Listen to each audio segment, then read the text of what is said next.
चना बोई आए चटकलया जोरिया में चना बोई आए।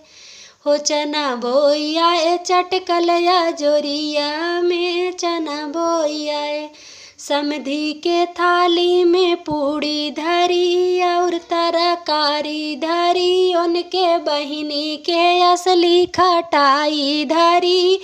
चना बोई आए चटकलया जोरिया में चना बोई आए।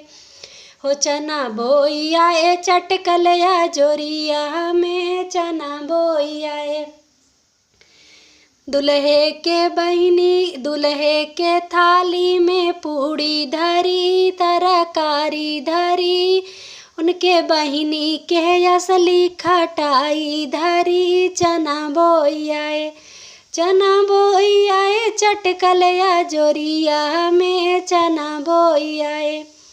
हो चना बोई आए चटकलया जोरिया में चना बोई आए।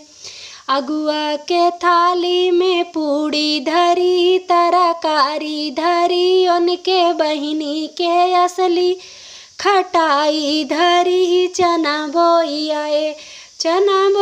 आए चटकलया जोरिया में चना बोई आए। लल्लन के थाली में पूड़ी धरी है तरकारी धरी, उनके बहिनी के असली खटाई धरी। चना बोई आए चटकलया जोरिया में चना बोई आए।